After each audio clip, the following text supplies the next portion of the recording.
അതെ, രാജ്യം ഒന്നാകെ കാത്തിരിക്കുകയാണ് ശുഭാംശു ശുക്ല വരുന്നതിന് വേണ്ടി. പെഗി ആദ്യം പുറത്തിറങ്ങി, രണ്ടാമത് ശുഭാംശു പുറത്തേക്കിരിക്കുന്നു.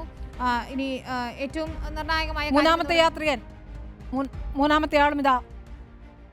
നമുക്കിനി ഏറ്റവും പ്രധാനപ്പെട്ട കാര്യം ഇവരുടെ ആരോഗ്യനിലയൊക്കെ പരിശോധിക്കുന്നു ഡോക്ടർമാർ എന്നാണ് മനസ്സിലാക്കുന്നത്. ഏതായാലും യാതൊരു വിധത്തിലുള്ള കുഴപ്പവും ആർക്കും ഒന്നുമില്ല. നമ്മൾ നടന്നു പോകുന്നത് തന്നെ കണ്ടതാണ്. വലിയ സന്തോഷത്തിലാണ് എല്ലാവരും ഉള്ളത്. ഒരു തരത്തിലുള്ള ബുദ്ധിമുട്ടുകളും ഇല്ല എന്നാണ് നമുക്ക് മനസ്സിലാക്കുന്നത്. ഇനി സ്ലാവോസ് വിസ്നവ്സ്കി തന്നെയാണ് പുറത്തിറങ്ങിയിരിക്കുന്നത്. മൂന്നാമതായി പോളണ്ടിൽ നിന്നുള്ള യാത്രികൻ. അതെ, പോളണ്ടിൽ നിന്നുള്ള സ്ലാവോസ് ഉസ്നാസ്കി വിസ്നിവിസ്കി ആണ് പുറത്തിറങ്ങിയിരിക്കുന്നത്. ഇനി ഹംഗറിയുടെ ടിബോർ കാപ്പു മാത്രമാണ് പുറത്തിറങ്ങാനുള്ളത്. 4 പേരും ഏതായാലും ആരോഗ്യവാന്മാരായിരിക്കുന്നു എന്നുള്ളതാണ് ഏറ്റവും സന്തോഷകരമായ കാര്യം. ആദ്യം പെഗി വിറ്റ്സൺ, രണ്ടാമതായി ശുഭാംശു ശുക്ല, മൂന്നാമതായി പോളണ്ടിൽ നിന്നുള്ള സ്ലാവോഷ് ഉസ്നാൻസ്കി വിസ്നിവിസ്കി പുറത്തിറങ്ങിയിരിക്കുന്നു എന്നതാണ്. ഹംഗേറിയൻ ബഹിരാകാശ യാത്രികനായി ടിബോർ കാപ്പുവാണ് ഇനി പുറത്തിറങ്ങാനുള്ളത്. ഏതായാലും ശുഭാംശുവിന്റെ വരവ് അതാണ് നമ്മൾ ഓരോരുത്തരും ഉറ്റുനോക്കിയിരുന്നതും. മിഷൻ പൈലറ്റ് ആയിരുന്നു ശുഭാംശു.